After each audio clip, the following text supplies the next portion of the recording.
Hey guys, I'm Nick and welcome back to the channel. Oh my god, I'm a mess. What an episode. Episode 9 of Star Trek Picard. Talk about hit you in the heart. I just finished watching it, coming to do my review, and I'm still an emotional wreck from watching this episode. It's not often a tear is brought to my eye in watching episodes of TV, but I gotta say, watching this episode, particularly the last part of it, it just hit me in the heart so much. I'm not sure how you guys felt with this episode, but geez, talk about pull at the heartstrings. What an episode this is.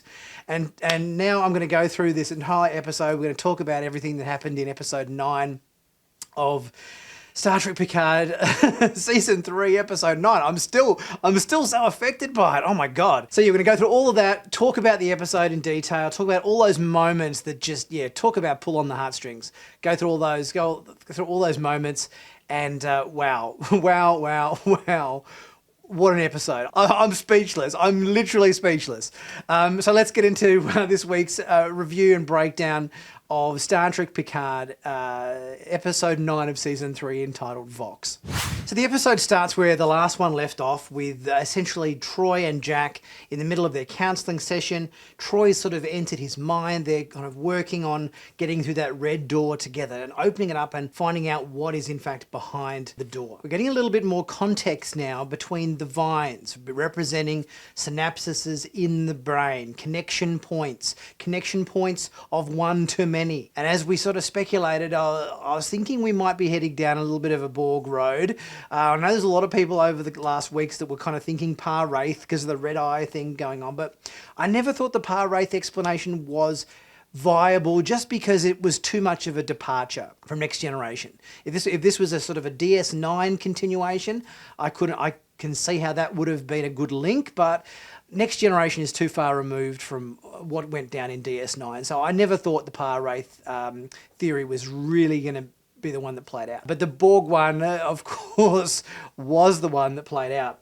The door is opened, and we see behind it the ominous sight of a Borg cube hovering there in the clouds. We get into a lot of exposition in this episode where we get to find out the guts of what's going on with Jack, what the situation is with him medically and everything, what the changelings were doing, what the mission was with the Borg and everything. Wow, it was just like trying to listen and make notes at the same time. Oh, so much going on. So after the Borg cube is obviously revealed, we get to learn a little bit about what's happened, in which case the Irumodic syndrome that Picard had was never Irumodic syndrome. Back when Picard was Locutus, they implanted this sort of, I guess you'd call it, sort of genetic seed in him, which obviously later in life manifested as what the doctors thought was Irumodic syndrome, but actually it was like an organic version of sort of, I guess, Borg nanoprobes. And the changelings, in an effort to want to destroy Starfleet, obviously wanted to extract this genetic information from Jack as well as Picard's remains, in order to insert this little bit of genetic information into Starfleet transporter system, so that whenever anybody beamed on or off a ship, this little seed was also planted in them. But apparently this seed only works on younger people, so all the old farts is okay. So there's some really nice scenes early on in this episode, with Deanna, and obviously breaking the news to JeanLuc and to Beverly, and also JeanLuc talking to Jack, filling him in on what Deanna saw behind the red door, what he's got as a courtesy of Picard having previously been Locutus. And everybody's a little bit scared of Jack now, the whole mind control thing he can do, and they obviously try to confine him to quarters, but he doesn't much like the sound of that. So he takes it upon himself to take control of a couple of security officers and get his way off the ship in a shuttlecraft. And it appears that he's off to go and find the nearest Borg cube that he can find and try to find a Borg queen. In past episodes, when we've heard those whispers inside Jack's head, we've always kind of thought they were from Beverly. I always thought they were from Beverly. In fact, if you look at the subtitles on a lot of the episodes, when the voices were happening in his head, it would say Beverly, and then whatever the line happened to be. So it was clear that when Jack was hearing them in his head, it was in fact Beverly's voice that was coming through. However, it now seems that this was a bit of a misdirect, and the voices in his head were more so that of the Borg Queen. After Jack leaves to go and find the Borg, JeanLuc's sort of in the observation lounge, and he's sort of struggling with what's happened and doing a bit of a face palm. I love the scene with JeanLuc and Data. It was kind of one of those moments where things play out a little bit differently to what you anticipate. You're sort of expecting the scene to play out in a similar fashion to how it used to, but then you sort of got to remind yourself that Data isn't Data anymore. Data is now a little bit of lore as well. So I love the moment where he put his hand on JeanLuc's shoulder to give him comfort. And obviously that comes from the emotional side of lore and the fact that Data has now incorporated those emotions within him, and he's able to kind of feel a little bit of empathy and a little bit of emotion towards JeanLuc, to be able to just put that hand on his shoulder to make him feel better in that moment that he was sort of struggling with. Beautiful scene, and I love this new direction we're heading with this new version of Data. So Jack finds his way on board a Borg cube, and we get to find a little bit more about the fact that he's sort of some sort of a transmitter to obviously, Borg voices in his head, but he doesn't need the nanoprobes to do so. It's all happening biologically. Transporters could detect and scans could detect Borg nanoprobes, but they weren't able to detect this biological code that Jack has and that JeanLuc had in his corporeal remains. And by implanting that into everybody that passes through the transporter, meant you could obviously had a ticking time bomb of sleeper agents ready to be activated at a moment's notice. And what a perfect location to do that than Frontier Day. And at the Frontier Day celebrations, one of the first things we see is the Enterprise F coming out of space dock. Now, I thought we might have got maybe one of our ex-Voyager cast members as the captain of or commanding the Enterprise F. Maybe Harry Kim or something, perhaps, just to give him a bit of a bump to captain, considering he spent so long as ensign. But no, what a surprise. We got Admiral Shelby. Obviously, we haven't seen Admiral Shelby since back in the Best of Both Worlds, part 1 and 2, double-parter in Next Generation, where, she was vying for Riker's job, but now it seems she's made it through Starfleet and she's now an admiral. She's helming the Enterprise F on these special Frontier Day celebrations. And just as we're getting our little speech there from Admiral Shelby, it doesn't last too long because the Borg code is activated in all the young officers, and every Federation starship all start to become essentially Borgified. That all ships are taken over by the young crew members, and poor old Admiral Shelby gets shot twice. Geez, we only just saw her and she's already been blown away. Meanwhile, the Borg Queen is obviously talking to Jack, basically getting him to join the collective. We don't get to see her face, but voiced by Alice Krieg, obviously, who played the original Borg Queen in Star Trek First Contact. So good to hear Alice Krieg back as the Borg Queen. I wonder whether we're going to end up seeing her in the next episode. That'll be interesting to see. We kind of knew this synchronicity of ships thing was going to be a bad idea. There was a few episodes back, obviously, where they introduced this thing as to all these ships are tied together with this, universal control system or whatever, so they all kind of talk to each other. And the second you hear it, you go, that's not going to play out very well, is it? Something's going to happen and they're all going to be compromised. Which kind of surprises me, because that was essentially the finale for Star Trek Prodigy Season 1, where they had the Val Nakat living construct virus that infected the protostar, and then the protostar, whenever it connected with another Federation starship, it took over the system, and one of the finale episodes of Prodigy was all of these Federation ships all infected by this, this virus attacking each other. So I'm kind of surprised that they went down a similar path in terms of the whole fleet being taken over using a sort of a remote system, which is it's not exactly the same as what happened in Prodigy, but it is in the ballpark. I do like the selection of this Borg virus that's in everybody only affects people who are sort of 25 or under.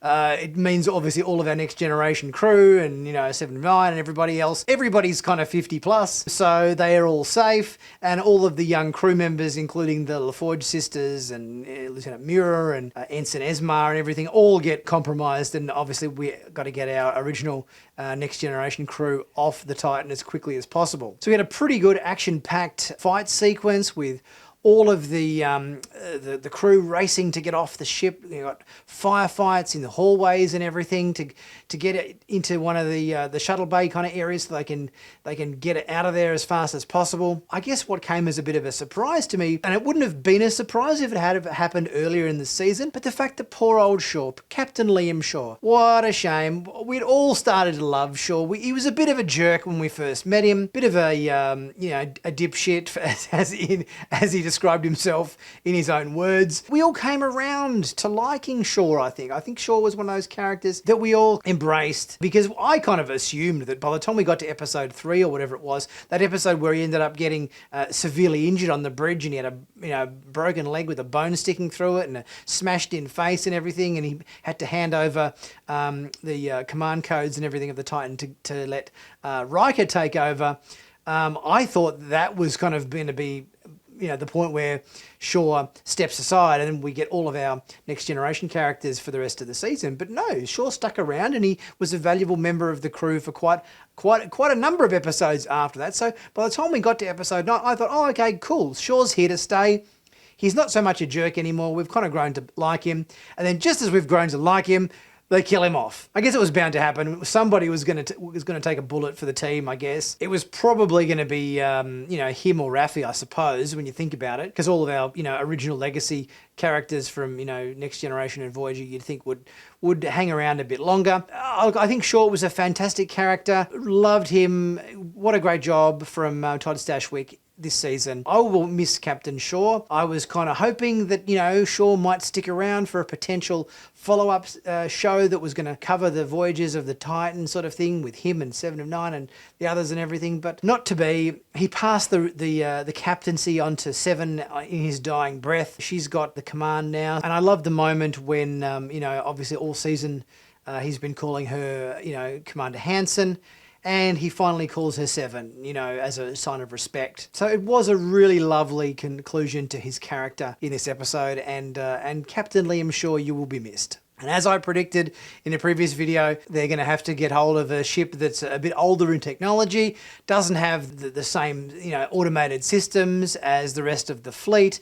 And the fact that they'd already established the Federation Fleet Museum, there's obviously a lot of ships there that are of an older standard and don't have this new technology built into them, which we knew was going to be a perfect way into getting our legacy characters on board a ship of a more historic and legendary status. And we finally find out what was in Hangar 12, which, yep, as we kind of thought it would be. We thought it'd be either be the Enterprise E or the Enterprise D. But of course, it's got to be the Enterprise D. And obviously, Geordi explains that he salvaged the saucer section from Viridian 3 after it crashed in Generations, and then obviously he spent a lot of time reassembling, the nacelles and the main hull and everything, which was sort of scavenged from other Galaxy-class vessels and everything. Wow, how good was it to see the Enterprise D again? When Picard left the E to go and take over the whole Romulan relocation effort, and he left the Enterprise E, my understanding is that Worf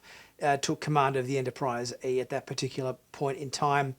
And it would seem that Worf crashed it. Worf crashed it or destroyed it because there's that little quip that Geordi makes and sort of says, well, we can't take the E, and everybody kind of looked to Worf and he sort of said, that wasn't my fault, so it's clear that the Enterprise E was lost under the command of Worf at some point in the past 20 years. What hit me in the heart even more than seeing it all lit up in its glory, coming out of the hangar bay and everything, was all our characters onto the bridge of the Enterprise D. And the bridge looked exactly as we remembered it. It looked down to every detail. And I was really emotionally affected by this scene with them all on the bridge. Data, looking at his old chair again.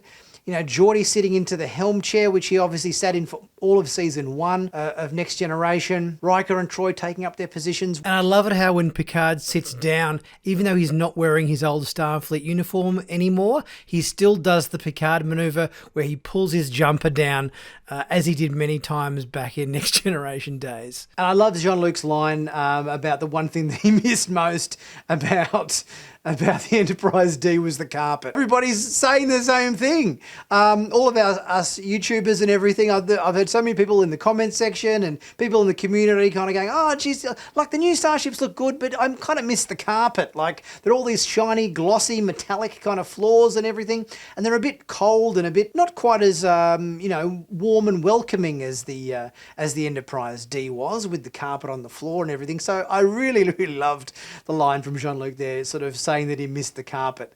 That was great. And we even got Majel Barrett doing the voice for the Enterprise D computer, as she always did for so many years on the show. I love that little attention to detail. And just having all of our characters in their old positions again, leaving the Fleet Museum to go and try to save the day from the Borg invasion of Earth in all of the Starfleet ships. The last sort of 10 minutes of this episode just talk about, bringing a tear to my eye and a lump to my throat. It was just really, really fantastic watching this episode play out, and it really hit me emotionally quite a bit. I think there's going to be a lot of men and women in their 40s like myself today and tonight watching this episode, who are going to be very emotional about this episode, and as I know I was. Brought a tear to my eye. My wife sitting next to me watching the episode, she had a tear in her eye as well. It was such a heartfelt episode that really did pull on the heartstrings. But guys, let me know what you thought of this episode. Did it hit you in the heart as much as it did for me? Did it bring a tear to your eye? Because it's probably one of the best episodes of the season to date. Let me know your thoughts in the comment section, guys. As always, subscribe to the channel if you haven't already done so. I always try to stay pretty current up to date with all of the Star Trek news going on, and putting out about 3 videos a week at the moment. So be sure to subscribe to stay up to date with all of that. And also, merch store sale, free shipping until Sunday. So be sure to go and check out the merch store with all of my hoodies and mugs and caps and all that sort of stuff, where you can get everything shipped out to you this week until Sunday for no cost, free shipping. So be sure you check out that and pick yourself up a bargain. I'll be back again soon with my next video. I'll see you guys soon.